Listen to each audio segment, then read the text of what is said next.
Zach. I'm Ollie. Hugh. We are the Zaffiros. We're from South Devon, born and bred. Yeah. So in between Exeter and Plymouth is where we're based. Yeah. Kind of in the middle of nowhere. Yeah. That's where we're originally from. Then we started gigging South Devon maybe like six years ago now as a two-piece, playing like the open mics and pubs in that area. And then after maybe 4 years, we decided to bring in our third member, Hugh. We just thought it was about time to bring in a bassist, and the sound kind of evolved from there, and we've moved on from like originally we were doing some rock and some blues stuff, and then we started, as we progressed into like the Zaffiros sound now, we've kind of gone a bit more proggy, a bit more ambient, a bit more heavy with it, and that's what we've been doing. Feels like there's a lot of passion in the heart.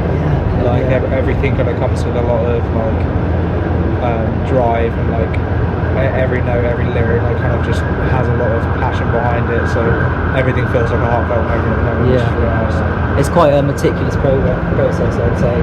But I'm kind of like, when we write songs, we kind of think every little bit of it through, like every little rhythm, every little chord or lyric. It's been really nice actually, just like really focusing on our craft and really focusing on like where we want the song exactly to go.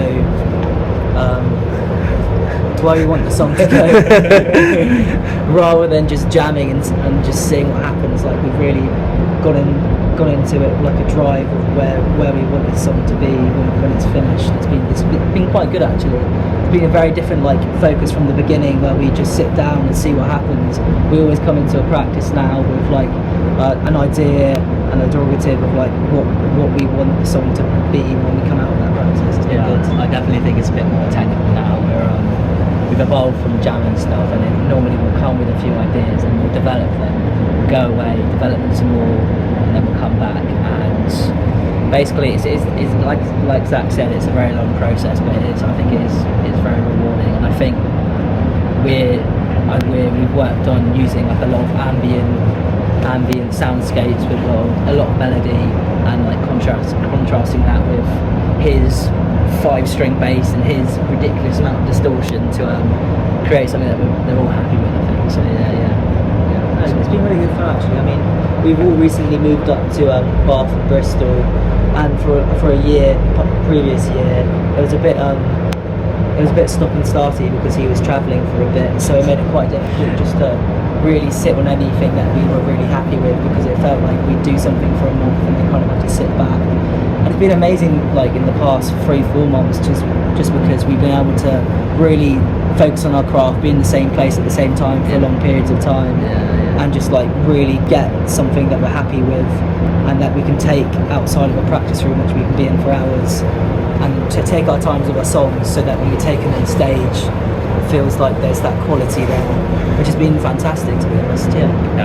So the songs tend to start maybe like 2 months before a single record's played. Like I'll just be doing whatever, and I'll just write some lyrics in my notes, and just like as I'm doing whatever I'm doing that day, whether that be travelling on a train or a bus or in work or something, if a lyric just comes to me, I'll just write it down, and then just keep writing without thinking what I'm doing, and then I'll just have that in my notes for a couple of months, and then maybe I'll strum some chords and come up with like an idea, and then apply some of those lyrics I've written from months ago.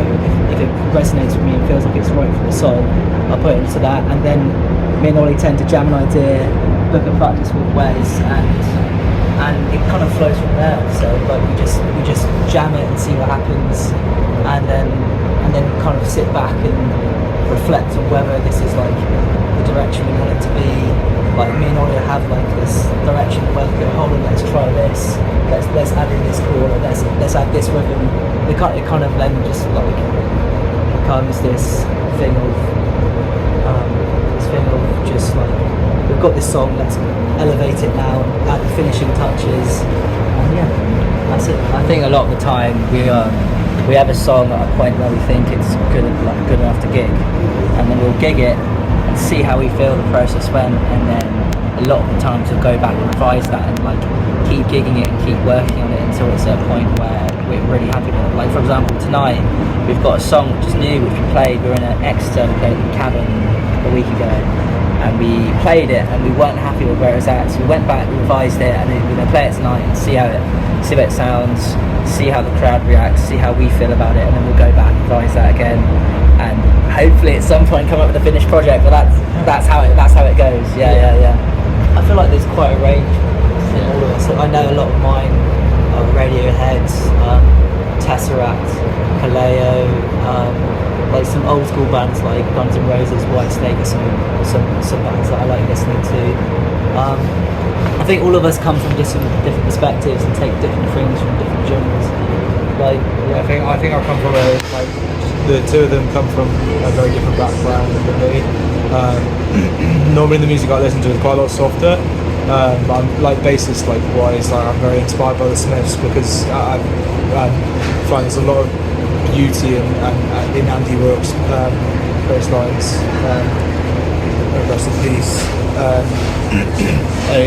He's got incredible rhythm about him, and it's all about kind of fitting to the drums and the vocals, and it's kind of finding that middle piece and then having the guitar sit on top of it, which is what works for us massively. So I think a lot of inspiration from that, as well as like your standards. You know, I absolutely adore a lot of funk music, like Marcus Miller's bass lines across the whole of the 70s and the 80s. Every track that he was on was just incredible.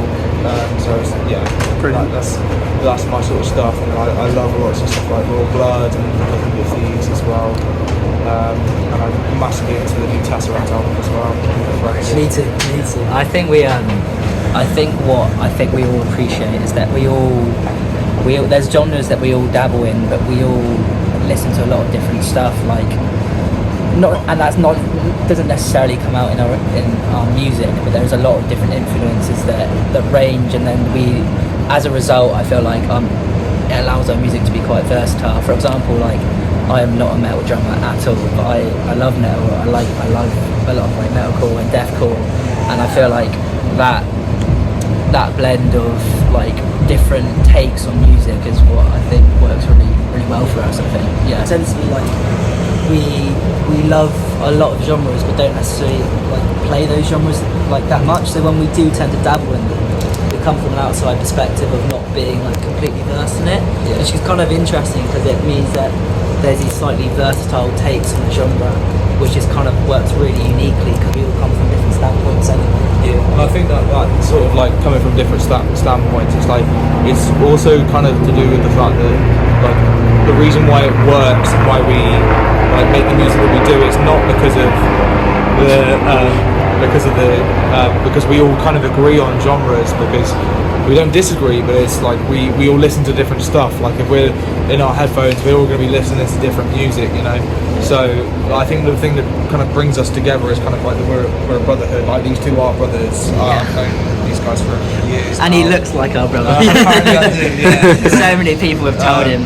And like we all just absolutely adore each other. We get along too well sometimes. Those two pretty much live together.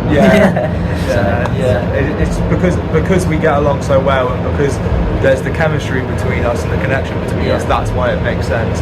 Because I think that's why the music we're making now is better, because I think at the start we were still getting to know each other as musicians. When I came in as the bassist, I didn't know Ollie at all. The first time I met him was out of practice. So like now I know Ollie an insane amount, and I think because I know these boys so well, and because you guys have lived together and you have that chemistry as brothers, I think that kind of really builds our bond as a band, because we get each other. I think that it's an emotional thing as well. It's very instinctive now, isn't it? Yeah, exactly. Rather than just like playing the music, we kind of all, as we do it, we kind of know where we want the song to go, and no matter what we're doing, no matter what genre, what style we're going at, we kind of just have an instinct of this is where the drive we have of where we want the song to go, and it's going to go there. We don't even have to say anything. We can just all understand that this is what we want it to be. It's a cool process especially when you're as close as a band as we are. It's really rewarding. like just as mates, just to make music that you really love doing, super passionate about. It's amazing. I think that definitely contributed. We've actually just released a new single called Strain that came out a few days ago, and this is what the show that we're going to be doing later is what it's for. It's a single release show, but I think what that definitely contributed was it was a really long process, but we wouldn't have it anyway because we were just perfecting and like I think I had to re-record these drums a few times. But it was very frustrating, but we knew that we were working towards something that we wanted to be perfect as we could make it. Obviously perfect is never going to be perfect, but I think we wanted to get it to a point that we envisioned at the start, and we were working towards. It's been really rewarding because it was hard work, but we were in a flow state and knew exactly where we wanted the song to be. So although it took a long time, when we got there, it was so long, and it was like it was a heavy process. Sorry guys. That's alright. There you go. But yeah, when we heard that final mix and master, we were just great. We went, this is the one. As soon as like that moment hit, and I think especially because I was with Zach when it hit midnight on Friday and the song was released. A friend that we live with, he played it on his speaker, and we were just like, that's it. And Couldn't stop grinning, kill it. It was just perfect, and it was like, for some reason it sounded better than the mix and master. Like it just everything just kind of works. Like it was just kind of that moment of like, we've proper done this. Like it's in the bag. I mean, I think that's what we're continuing with now, because we're continuing to record the rest of the we're doing a project, a 6-song project, and we've kind of like we've got the sound we want. We know what quality and level we can get it to, so we now have the drive and the passion to go in the studio and just smash out, because we want to hit that same level. So it's just really exciting, because every single time we have a session booked, it's like, alright, the strain sounds like this, let's get this sounding just as good, but like a little different, like a different taste and a little different genre twist in this song compared to that, show our audience something that they haven't quite heard yet, and really resonate with, hopefully, when they hear it. So it's been really cool, actually. It's just been the past couple months have been amazing, just getting in the recording studios, getting in the rehearsal rooms, and just working on our craft, and starting to just sit back and just appreciate like the hard work we put in now. Like at this release show tonight, it's going to be really nice just to have a great time with some people who appreciate our music.